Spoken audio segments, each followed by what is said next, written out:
Good afternoon. We'll now start. First of all, I'd like to welcome everybody to this pep talk this afternoon. Please mute yourself, but always show your video picture. Sign in your name, your Facebook account, or email address in the chat box. Please include the names of companions attending with you. Use the chat box to ask questions and make comments while the pep talk is on. There will be group pictures at the start and end of the pep talk, so please show your face in the video. A reminder after the pep talk is to take the online learning cum evaluation test exercise for mastery of learning and have a perfect score to get a certificate like the one shown here. I have placed the link in the chat box already. And then another reminder, obtaining 25 OLETE certificates will entitle one mentee to a voucher for a RO host on medical consultation, either face-to-face or telemedical. Another request, please type in your feedback in the chat box during the open forum and before we adjourn. Thank you. Let's now have a group picture taking before we start the pep talk proper in 2 minutes.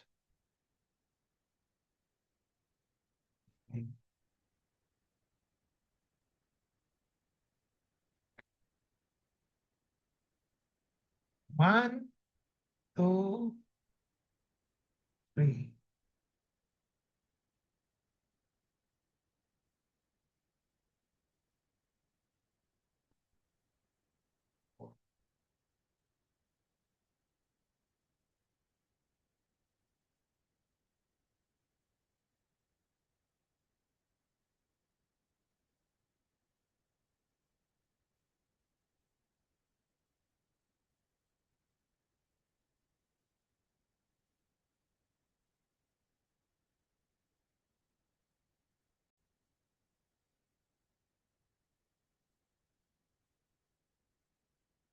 I have a patient empowerment program in which I like to empower the lay people or patients to take control in the management of their health. I started the pep talk on May 15, 2021 during the COVID-19 pandemic. There are three courses, the pep talk, the core courses, and then the health disorder, and then the health issue courses. I have so far delivered 240 pep talks from May 15, 2021 to May 9, 2026. That's a period of 5 years every Saturday from 2 to 3 p.m.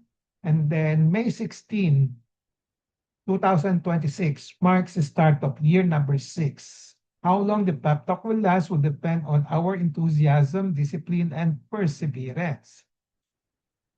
My pep talk today is entitled, Which Hospitals and Clinics to Choose for Health Concerns. The empowerment objective is for the lay people to have a basic understanding on which hospitals and clinics to choose for their health concerns in their health management. So this particular talk will be part of the Navigating Healthcare Services module of the Patient Empowerment Program. Okay. And then the contents of this particular pep talks will be the following. What general factors to consider in choosing a hospital or a clinic to go for health concerns, and what factors to consider in choosing a hospital. And then the other next topic will be in choosing a hospital to go for non-emergency. So the second topic is for emergency treatment. The third is for non-emergency treatment.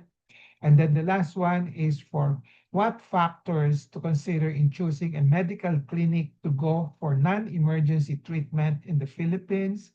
So there are two types, hospital-based medical clinic or medical clinic outside a hospital setting.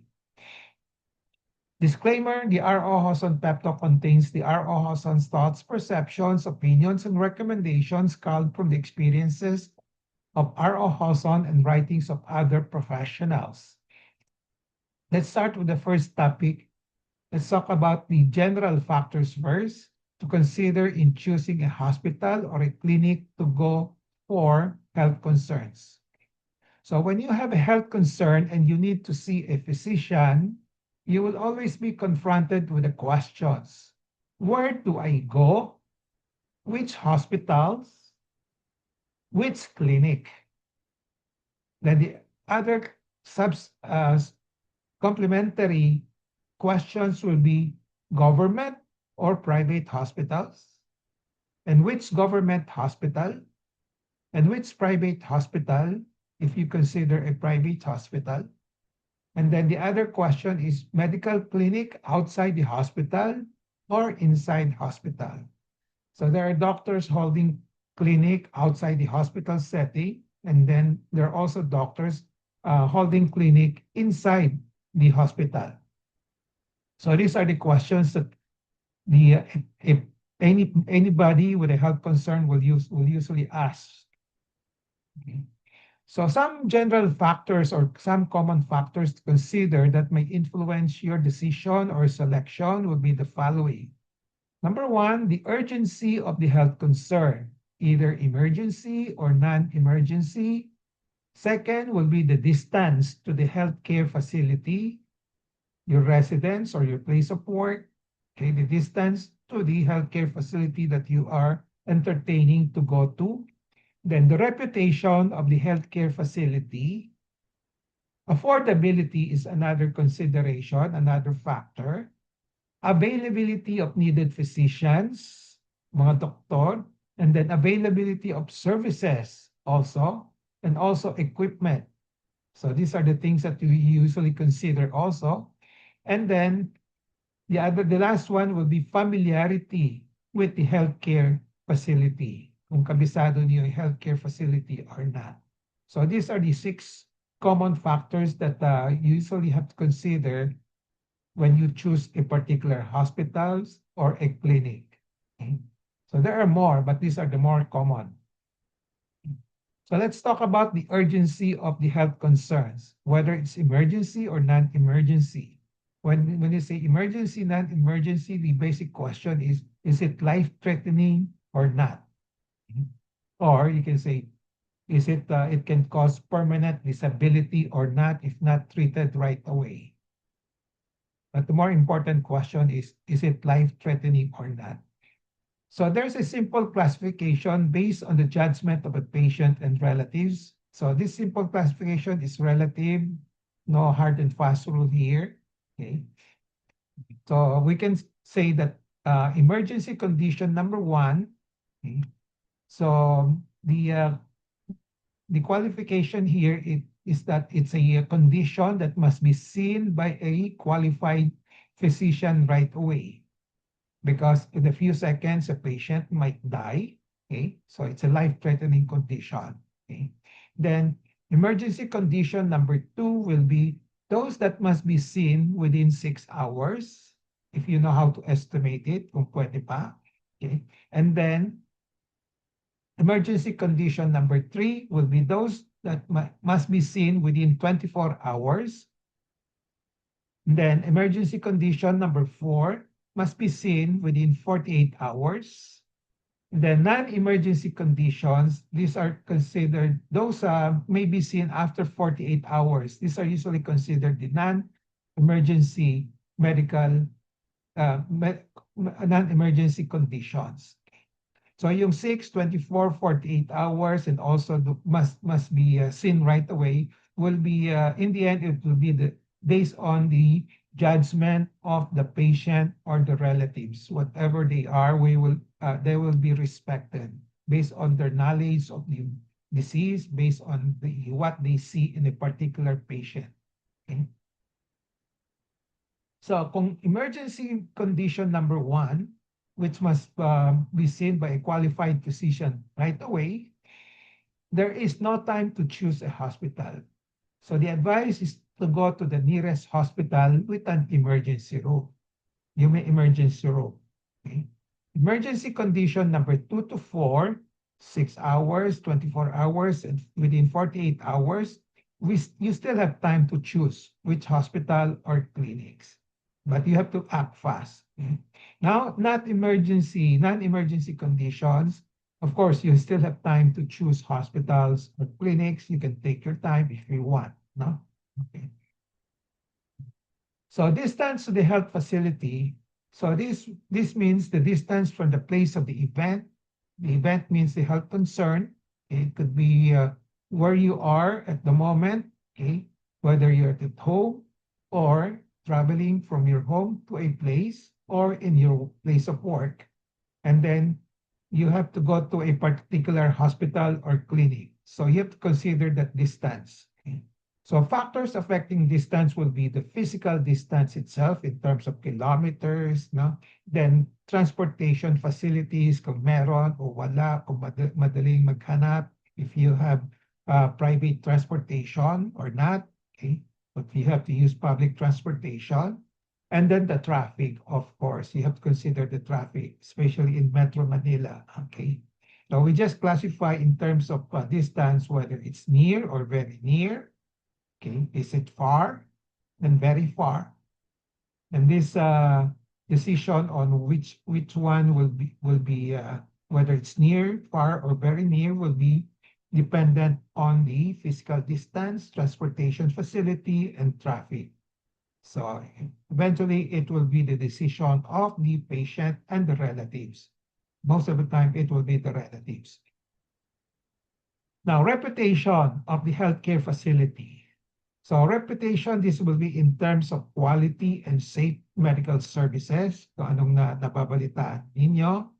And then, of course, quality and safe non-medical services, yung mga ginagawa na mga parang hospitality services, like the janitor, yung mga finance, admin, ganon. Okay, so you still have to factor in. Kahit na magaling yung mga medical services by the doctor, by the nurses, pero kung pangit naman yung mga services na mga institutional workers, medyo ilan din kayo pumunta. No? Then facility, whether it's clean, patient-friendly, and well-maintained, of course. Okay. Equipment, well-equipped and well-maintained. Or the opposite is not well-equipped, not well-maintained. And then the price levels also an important consideration. Kung mahal ba itong hospital or clinics, okay? We just call it in terms of low, moderate, or high. No? Okay. Affordability of healthcare facility and medical services. So this will mean this is within, depende sa in-budget ninyo, within your means or budget in consideration of the price level of the healthcare facility. Yan ang pinaka-importanting factor. How much does it cost to go to this particular hospital? Ano yung reputation niya? And also, the cost of the medical services that you need. Depende dun sa medical conditions ninyo, anong kailangan, treatment na kailangan, anong diagnostic na test na kailangan.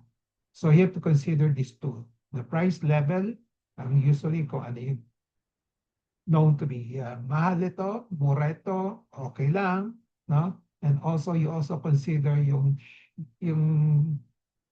mga laboratory test na gagawin sa inyo, yung gagawin na doon, mahal ba yun, o mura doon, o okay lang, or yung mga gamutan, kung operahan kayo doon, mahal ba, o ano. Okay. Then availability of needed physicians, services, and equipment. So three things here. So physicians, services, and equipment. Importante yun. No? Then familiarity with the healthcare facility.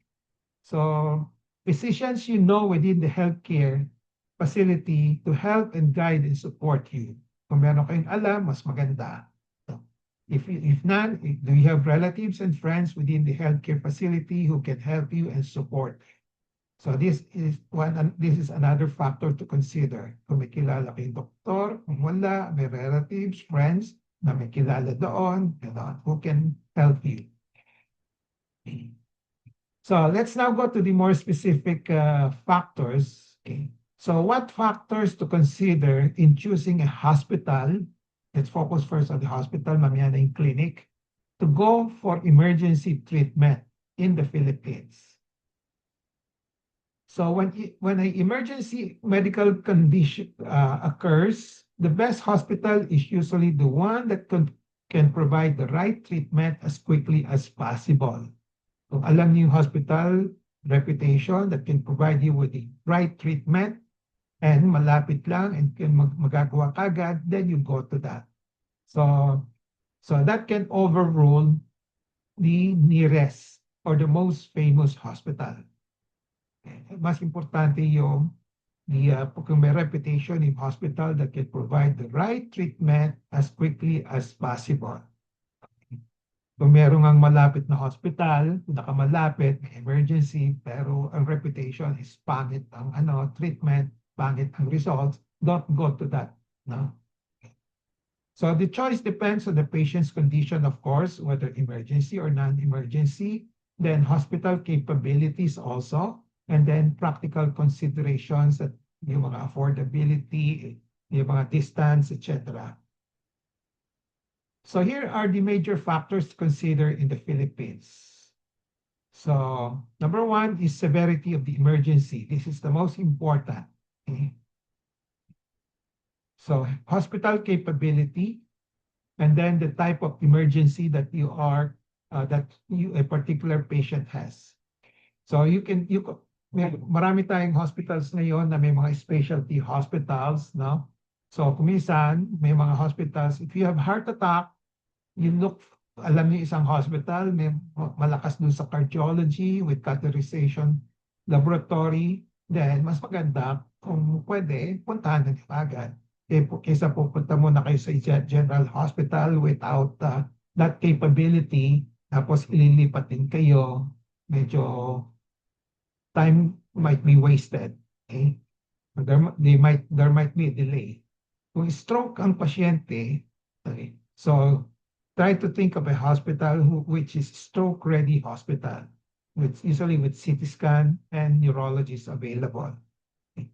Then kung major trauma, may mga centers that are now known as trauma center, you can go to the nearest trauma center. Kung magkatabi dalawang hospital, isa trauma center, yung isa pwede gumawa ng trauma, punta na lang kayo dun sa known to be good trauma center. So here are the other factors to consider in the Philippines, aside from the three that I mentioned: the distance and travel time, availability of specialists, the level of hospitals, usually is a government hospital, usually primary, usually the least sophisticated, then secondary, tertiary. Tertiary means the mga sophisticated hospital na. And then the government versus private hospital. And then kung may insurance, yung nag-accept ng insurance, if you have insurance, okay? And then financial considerations also, kung low cost, price level is high, low, or moderate. Then reputation and also the quality. And then kung meron kayong records, previous medical records in that particular hospitals, mas maganda kung doon na lang. No? That's a factor to consider para wala nang masyadong tanong by the new doctors in the new hospitals.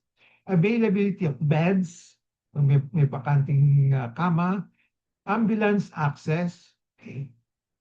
So during emergencies, a hospital 10 minutes away may be preferable to one 45 minutes away. That's understandable because traffic in Metro Manila can significantly affect the outcomes. That's a general rule, pero i-consider din yung ibang factors na. Okay. So the key considerations are really the time, the hospital capability, and the nature of the emergency. Okay. Di lang just call it emergency, you have to be more specific in the type of emergency. Is this stroke? Is this trauma? Is this a heart attack? Etc. Okay. So for most life-threatening condition, rapid access to appropriate emergency care is more important. Rapid access to appropriate emergency care is more important than traveling farther to a well-known hospital unless the additional travel is small and the destination offers clearly superior specialized treatments such as stroke-ready and heart attack center. Okay. So, i-modify lang ninyo. It all depends. No? So, now let's go to choosing a hospital for non-emergency naman. Okay. So, choosing a hospital for non-emergency treatment allows more time. Okay. May additional time to consider the factors aside from the proximity. Proximity is usually number one factor dun sa emergency. So unlike emergencies where speed is paramount, elective and planned care should focus on obtaining the most appropriate, yung pinakawastong hospital to take care of the needs of your needs, then the high quality, and of course, cost-effective care. So here are the major factors to consider. So the type of, kung non-emergency ito, non-emergency, ang type of medical condition is the most important factor to consider. Yung emergency, it's the yung time that you have to go to the treatment right away, to the hospital right away. Ang yan ang pinaka-importante. No? Okay. But you have to modify it based on the other factors. So choose a hospital that has expertise in managing your specific conditions. Examples, if you have cancer, okay, so you choose a hospital with oncology. Oncology means cancer specialty, and then surgery, magawa ng mga sophisticated surgery, high level, with chemotherapy, radiation therapy, and multidisciplinary tumor board. Okay. Then kung may heart disease naman, go to hospitals with cardiology and cardiac surgery services. Para hindi na palipat-lipat. Okay. Kidney disease, hospitals with nephrology and dialysis facilities. Orthopedic problems, hospital with orthopedic surgeons and rehab services. Then for high-risk pregnancy, you go to consider hospitals with obstetric specialists and neonatal intensive. So the other factors to consider will be, this is non-emergency ito, okay? Recommendation of your physician. Let's say may pinuntahan kay isang doktor, may nagsabing ganon, nag-recommend, then listen to him. Then expertise of the treating physician, hospital capability again, availability of the specialists, especially kung kailangan marami, no? So multi-specialists, then of hospital reputation and quality of the hospital, and cost. Always factor in the cost. The other factors will be insurance, kung may PhilHealth, kung may HMO's coverage, kung may HMO's kayo, no? Distance and accessibility, those which can provide continuity of care. Waiting time, di matagal ang hintayan, no? Okay. Availability of advanced treatment, then patient experience, maganda experience, mga reputations of, let's say, magaling itong hospital, very patient-friendly, patient-centered care, ang mga doktor, mga staff doon. Hospital level, again, primary, secondary, tertiary. Then ability to obtain a second opinion. Okay. So, para meron kang another opinion on your management. No? Yung ibang hospital kasi kulang yung doctor, wala ka ng second opinion. No? So the suggested order of importance in the factors to choose to consider in non-emergency will be the correct, number one is correct physician and specialist. Yan ang hahanapin niyo muna. Then, after that, the hospital capability for the specific condition, quality and patient safety reputation of the hospital that can provide continuity of care, may mga follow-up, may other treatment that can be done, then of course, cost and insurance coverage, then convenience and accessibility, then patient comfort and amenities. As I said, this is the suggested order of importance. Importante lahat, pero ang pinaka-importante rito, correct doctor, correct physician and specialist. Okay. Okay. So choosing a hospital for non-emergency treatment allows more time kasi hindi siya emergency. So to consider factors beyond proximity, again, the most important factors there, focus on obtaining the most appropriate doctor, the most appropriate hospitals with high quality care and cost-effective care. Okay, now let's go to the last topic here, which is on the medical clinic, whether hospital-based medical clinic or clinic outside the hospital setting. So the most important factor to consider here is the nature of the medical problem. So just like in the non-emergency, the nature of the medical problem, most important. And then the complexity. How complex is the medical problem should guide the choice.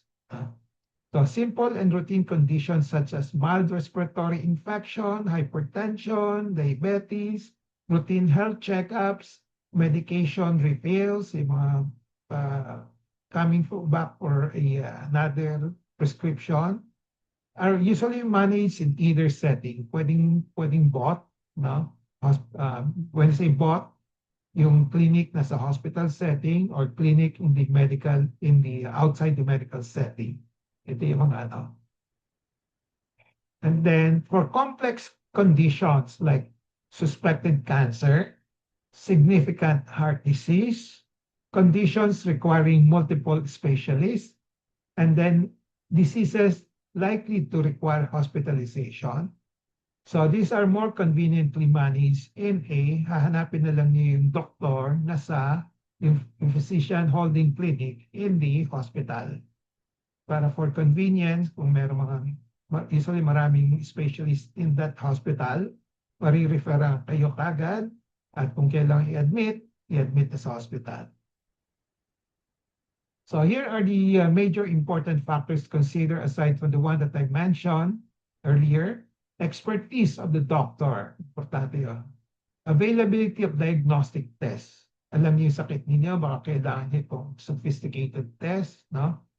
Baka wala dun sa clinic, no? Kailangan sa hospital. And then likelihood of hospital admissions. So you go for the hospital-based clinic. The need for multiple specialists, then of course the cost, then insurance and health HMOs coverage, and then convenience, continuity care, clinic facilities. Okay. When you say convenience, it assumes the following: distance from home or work, traffic, parking, especially Metro Manila is an important problem, consider factor, an issue. Public transportation, kung meron, accessibility for the elderly and disabled patients. So, for non-emergency cases, treatments, yung mga kaso na hindi kailangan ng emergency, the first decision is often which physician to consult palagi. And then the second is where that physician practices. So many competent physicians in the Philippines hold clinics in both inside the hospital and outside the hospital. Usually ganun yun. Meron sila sa hospital, meron sila outside the hospital, yung mga stand-alone, yung mga multi-specialty clinics. Okay. For many routine conditions, the quality of care depend more on the physicians than on the clinic locations. No? For many routine, routine means yung mga ordinary sakit, no? The quality of care depends more on the physicians rather than the clinic locations.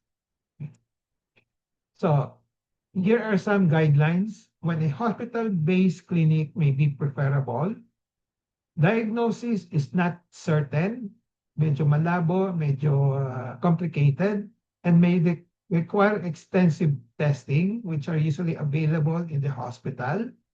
Then you have a complex or serious illness, which usually need the care of a hospital setting. Multiple specialists are involved in your care. Again, hospital-based clinic. Then surgery is being planned, especially mga major surgery. And then there's a significant possibility of hospital admissions. So pumunta na lang kayo dun sa doctor holding clinic within the hospital. Now, yung clinic outside the hospital may be preferable if you just need routine follow-up for a stable chronic condition, let's say hypertension, diabetes, okay? You have a minor illness, and convenience and short travel times are important. Malapit sa inyo, sa magandang parking, diba?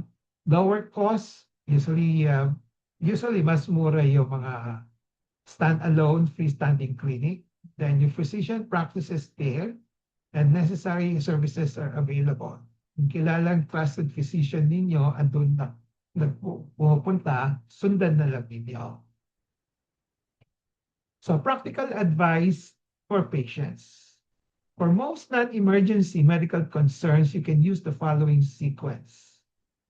Number one, choose the appropriate physician, either the primary care physician or specialist. We have discussed that earlier before, kung sinong pipiliin, specialist or primary care or non-specialist. Then choose the clinic where the physician practices based on convenience and the expected need for diagnostic or hospital services. Then if the evaluation indicates a more serious conditions, the physician can arrange referral to a hospital or other specialist as needed. So kung napunta kayo sa isang doctor that who is kilala niyo yung doctor but who is holding clinic in outside the hospital which is very convenient for you, go ahead. Kung kailangan naman i-admit, usually tutulungan naman kayo kung saan kayo pupunta. So the quality of the physician and the suitability of the clinic for your medical needs are generally more important than whether the clinic is inside or outside the hospital. So tandaan na lang ninyo, whether yung quality ng doktor ninyo, yung trust ninyo, and the suitability of the clinic for your health needs. Okay. So a hospital-based clinic offers easier access, no doubt about it, to advanced diagnostic and inpatient services, making it preferable for complex, mga complicated sickness, while a clinic outside the hospital is often an excellent choice for yung mga routine lang, stable condition, preventive care, because it may be more convenient and then it's less costly. Mas mura. So a word on hospital accreditation with PhilHealth, no? ISO, JCI, ACI. Naririnig na ninyo ito, no? All the hospitals palagi meron silang karatula accredited with PhilHealth. That's the minimum. Yung iba naman, sila accredited with ISO 9001, no? Ganon, Quality Management System. Yung iba naman, we are accredited with Joint Commission International. Or yung ibang hospital, another international accrediting body, Accreditation Canada. So ito yung tatlong mga international accreditation. Ang pinaka-common is ISO, pinakamura, ito, mahal. Okay? For the hospital to apply for this, mahal ang babayaran dito. Okay? So a hospital having an external accreditation such as PhilHealth, ISO, JCI, JCI stands for Joint Commission International, ACI, Accreditation Canada. So the question is how to consider these accreditations in the selection. Baka sabihin niyo, JCI ito, puntahan ka na, magaling ito. Okay? ACI, puntahan, ACI, ganun din. No? Okay. So, but remember that having this accreditation usually assume there is an established quality management system in place compared to those which have not. So, tama yun. Kung meron silang accreditation, it's assumed that they have a quality management system. Supposed to be mas maganda sila in terms of their quality management system compared to hospitals which don't have. Pero yung PhilHealth usually may minimum yung quality management system, meron yun. Then, mas advanced yung ISO. Much more advanced yung ACI, JCI. So, but we have a caveat here, having this accreditation does not guarantee the established quality management system is really excellent. Because from my personal experience, from yours experience, baka may nakikita kayo mga hospitals with all this ISO, JCI, ACI, hindi pa rin kayo satisfied. No? Okay. So no guarantee that they're really excellent, as some are not, and these accreditations are just being used for marketing purposes. Ang essential, ang pinaka-bottom line objective naman ng mga accreditation sa mga international and mga mahal is really for marketing, no? For business development, no? So whatever be the quality of the quality management system established by this hospital with accreditation, one still has to rely on the actual reputation. So makikinig kayo sa mga ano yung reputation, ano ba yung balita dito sa hospital. On the quality and then also the personal experience with the hospital. So my advice is just to select a hospital which is at least PhilHealth. So ngayon pala ko lahat may PhilHealth na eh, no? So but at least PhilHealth accredited so that you can avail of the benefits. Kasi kung walang PhilHealth accreditation, hindi nyo ma-avail yung PhilHealth benefit ninyo. Okay. Now for those with ISO, JCI, ACI accreditation, you can put some weight on it in the selection. Kung pumipili kayo between one without ISO, without JCI, without ACI compared to one which have, and then you need gusto niyo magandang gamutan, quality management system, bigyan niyo ng weight. But titingnan pa rin niyo yung actual reputation at that particular hospitals. And then, of course, yung price level. Okay. Usually, as a rule, if you have ACI, JCI, mas mahal. Mas mataas yun. Because they have to spend a lot of money to get accreditation. Siyempre, fina-factor in yung mga cost noon sa mga yung cost of your medical services also. Okay? So, I've presented the following summary takeaway, what general factors to consider in choosing a hospital or a clinic, and then what factors to consider in choosing a hospital for emergency treatment, then for non-emergency treatment, and then in choosing which medical clinic to go to, whether hospital days or non-hospital days. Then I've given you an extra advice on the accreditation factors. Takeaway in relation to patient empowerment, be always in touch with reliable medical information on which hospitals and clinics to choose for health concerns. Knowledge is power, it gives power. Use the 4Ks of patient empowerment, kaalaman, kakayanan, karapatan, and kapangyarihan to gain greater control over decisions and make better decisions on which hospitals and clinics to choose for health concerns as part of your health management. So this ends my pep talk today on which hospitals and clinics to choose for health concerns. I hope I've empowered you on this particular topic. And then, before we go to the QA portion, reminder, please take the OLETE for Mastery of Learning. And then 25 OLETE certificates will entitle one mentee to a voucher for a RO Hoson medical consultation, either face-to-face or telemedical. And then, last request, please type in your feedback in the chat box during the open forum and before we adjourn. So let's now have a group picture taking before we start the QA and interactions. Please turn on your video now and show your faces.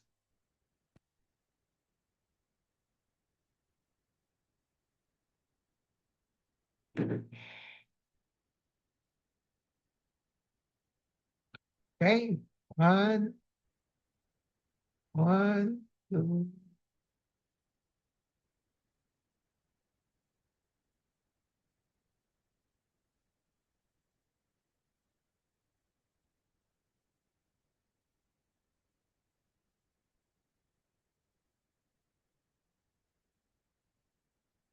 Okay, the floor is now open for questions, comments, recommendations, suggestions, sharing of experiences, as well as consultations if you want. Okay. Anybody?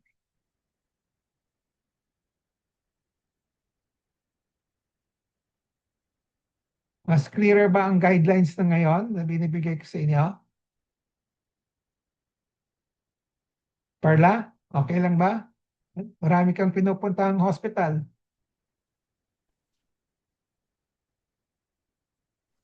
Tatlo, doktor. Ano ba? Yes, po, doktor. Manila Doctors, PGH, saka yung hospital dito po sa amin. Mga Okay. pusa ko, ano ba to? So, anong kondisyon na kailan ka pupunta doon sa hospital ninyo?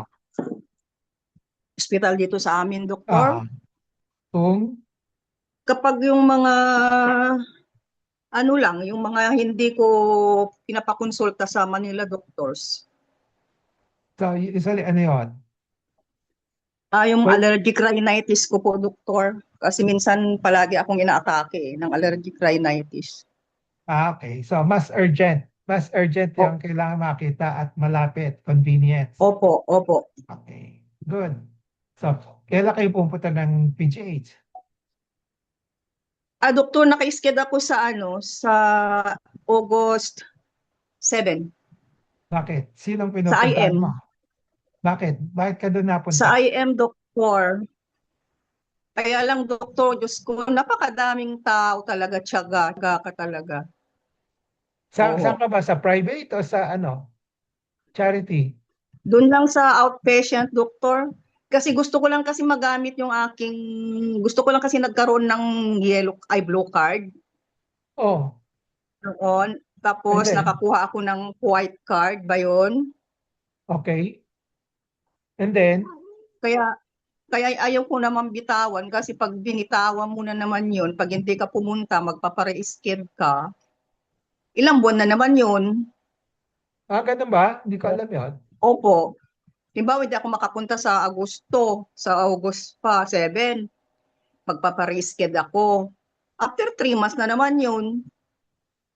Anong kaso ang pinapakita mo doon? Ano lang naman, doktor, yung TSH ko, yung mga, nagre-require sila ng mga, yung lipid profile, although pinapatingnan ko naman dyan sa Manila doctors. Okay. You have all the time, no? Doble-doble nga. Minsan nga, doktor, nagpunta ako sa cardio doon sa PGH. Oo. Tinignan nila yung reseta ko. Ano ininom mong gamot? Sabi. Pinakita ko yung reseta ko. Sabi, doktor mo pala yung ito, doktor na ito, sabi nila. Oo. Ay, upo, sabi ko. Consultant namin siya eh. Sabi nila. Oo. Ay, kasabi ko, consultant yung pala yung doktor ko. Yung doktor, doon na lang po ako sa Manila Doctors. Sabi ko naman sa isip ko. Kasi nagkakadoble-doble po ako eh. Minsan punta ako sa PGH. Minsan punta naman ako sa Manila Doctors. Ibang doktor ang tumitingin sa iyo eh. 'Di ba?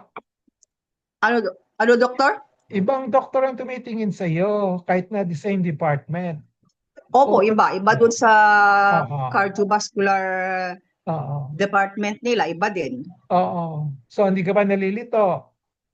Nalilito na nga ako, kaya doon na lang ako, sabi ko, doon na lang ako sa Maddox, yung cardiovascular ko doon. Sabi ko naman, doktor. Oo. Kung cardio lang problema mo, stick to one. No? Ewan ko Kaya nga, kung doon na bakit. lang po ako. Hindi ko alam patakaran ng PGA. Yung blue card, white card na kung hindi mo nagamit, hindi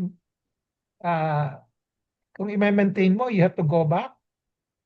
Akala ko pag the Ay, moment hindi you have a naman, blue, doktor, kasi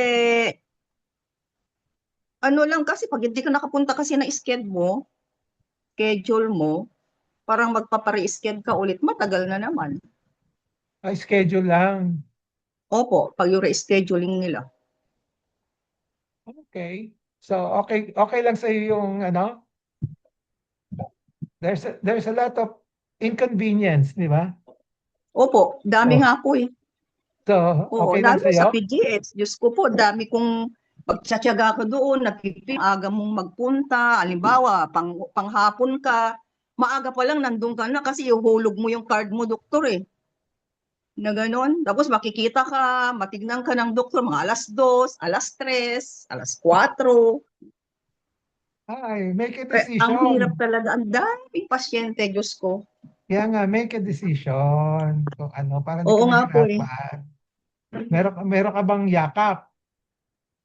Ay, doktor naman doon, pumunta ako eh. Sabi ko, wala naman yung mga gamot ko. Sabi ko, ano ba yan? Wala Meron, naman yung mga gamot ko. Sabi ko, paano ko na magagamit yung yakap ko? Sabi meron. ko, Ano ba yung mga gamot mo? Meron yun. Hindi lahat, pero meron.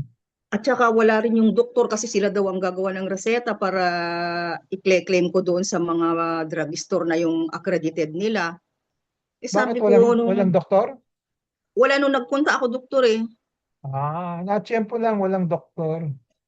Eh tinanong ko kailan papasok, hindi raw nila alam eh. Sayang, sayang, yakap. May 20,000 ka doon. Oo nga po eh. Pero punta Gamit, ako ulit kasi magpapalaboratory ako.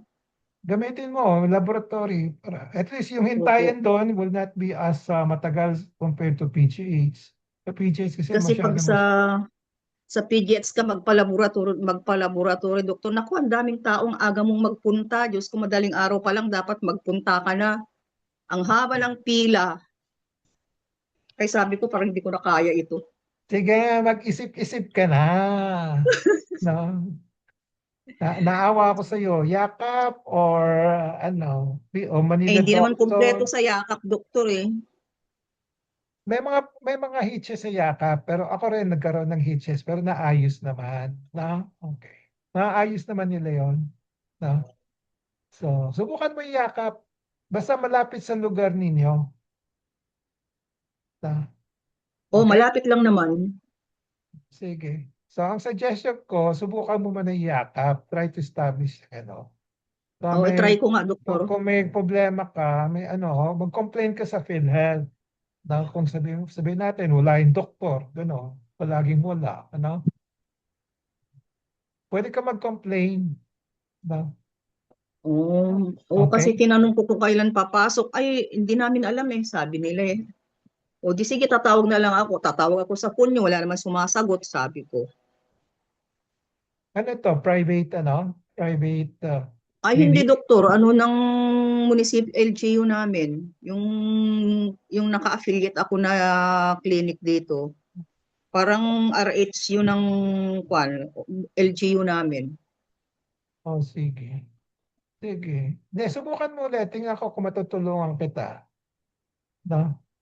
Kasi O, kailangan, may mga hitches dun sa mga clinic, pero pinapaganda nga nila ni Dr. Mercado no? kasi tinignan nila yung gamot ko, parang dalawa lang ang meron sila. Anong mga gamot mo? Doktor, meron akong clopidogrel, pero Oh, Platexan ang ano niya. Tapos, ang gamot ko sa high blood is Telmisartan Telatras. meron yon, Tapos, meron pa ako gamot sa kolesterol. Rosuvastatin. Ang gamot ko yung parang etinisib, Oo, acetinib, etimibe, ba yun? Ano ba yun? okay. Esetimib, Wag, etimibe ba wag ka yun? na, Dalawa, wag ka na dalawang gamot ko pumili. din. Rosuvastatin ka na lang. Okay. Kung anong meron. O sige, doktor. Pag ano, Okay. Ang opo. suggestion ko, you go to Yakap. Kung may problema ka, ako naman yata ang advisor mo, i-advise kita kung paano. O Okay. try ko ulit, doktor, kasi magpapalaboratory din ako eh. And then, kasi ang dami mong pinupuntahan mahirapan ka. PGH, Manila Doctors. Okay lang yung sa community hospital ninyo, pang emergency, Meron kasi akong HM, health card, doktor. Yun ang ginagamit ko pag pupunta ako sa Manila Doctors. yun. Oo. Oh, pero walang gamot. O wala, doktor. Wala nga. Kaya nga, so sabi mo sa doktor mo na kailangan kong gamot para yung sa generic yung sakop sa yakap sa gamot, no? Papayag naman Opo. yon. Opo. Okay? Okay po, doktor. Sige. Thank you. Kawawa ka naman. Okay. Okay, any more? Any more concern about how to choose hospitals, clinics? Okay. So, wala na. Andito si Rona. Rona, kumusta ka na?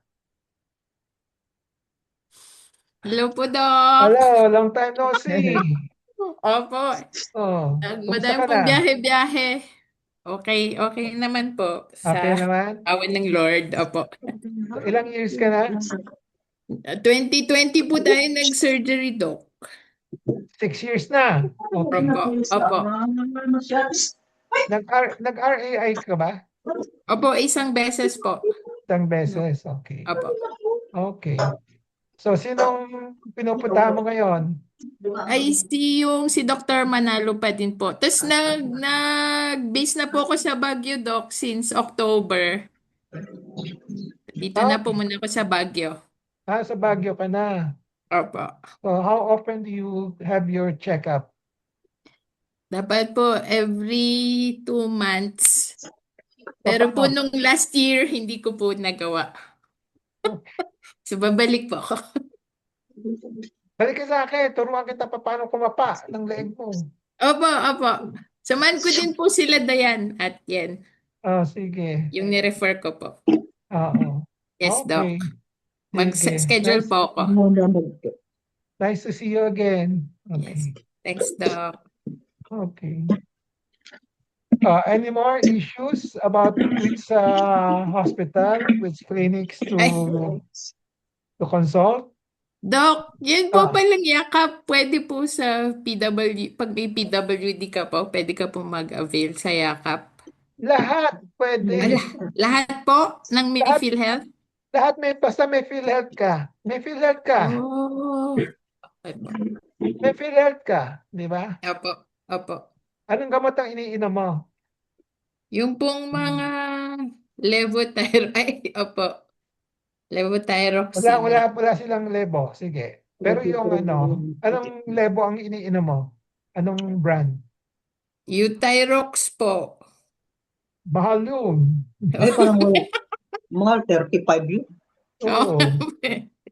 Kita mo? Alam ni Per Pasqua. Yung mga perla. Umiinom ako yan, doktor yung Tyra. Tay Bibili din mo, po. Tidine ang bibilin mo. Tay din, opo. Tidine o kaya yung for hypo, may mas mura, 550 lang. Right. Sige po. 550 pero nasa isang lugar. I-message mo ako, bigyan kita ng gamot. Yes po, Doc. Okay. So pwede ka magyakap yung ano pa yung mga lab test mo kung sakali. Meron ka pa bang health card? Opo, meron. IntelliCare po. Okay, so pwede pa daw yung mga laboratory na doon. No? Yes. So yeah, ibabalance mo lang if you have a health card compared to wala, and then meron kang facilities for yakap. No? Yakap kasi pwede, kumisa may mga screening din sila doon no? Libre. No? Okay. Ang problema lang sa yakap, yun nga, yung convenience, no? Kumisa walang doktor, no? Yun. Yan lang, no? Okay. Okay, but I think, I hope maayos nila lahat yon kasi kaumpisa pa lang nila yun no? Okay. Okay? Any more?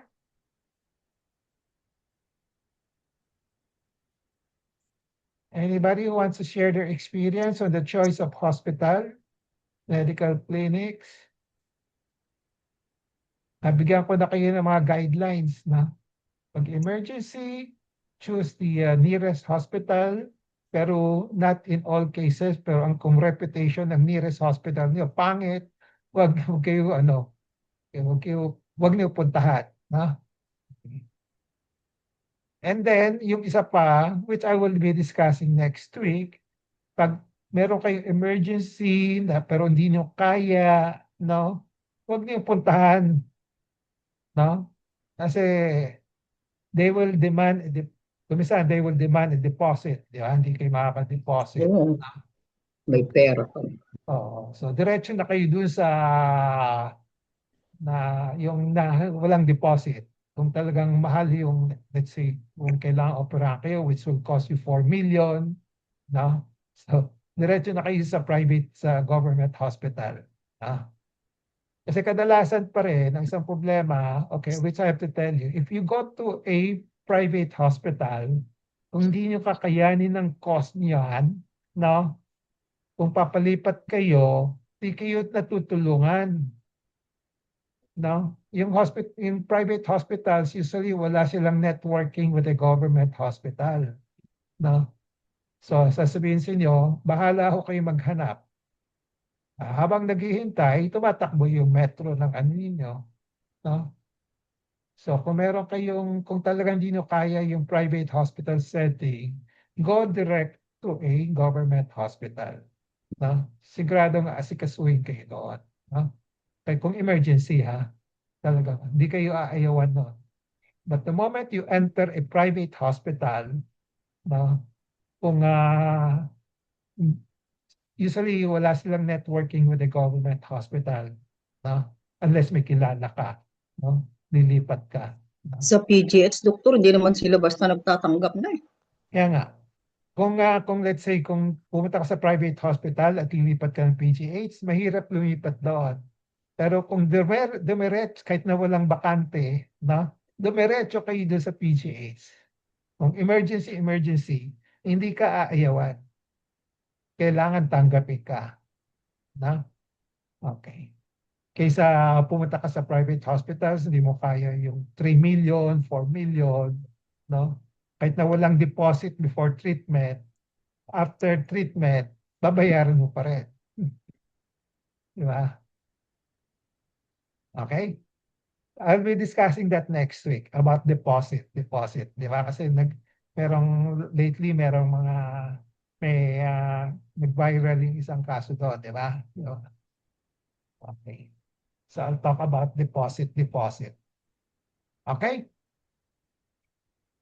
So kung wala na, I will call it a day. We'll see each other next week again. Okay? Wala na? Okay, Doc. Thank you. Okay. Bye-bye. Happy weekend. Bye, Doc. Po. Thank you, Doc. Happy weekend. Happy weekend also.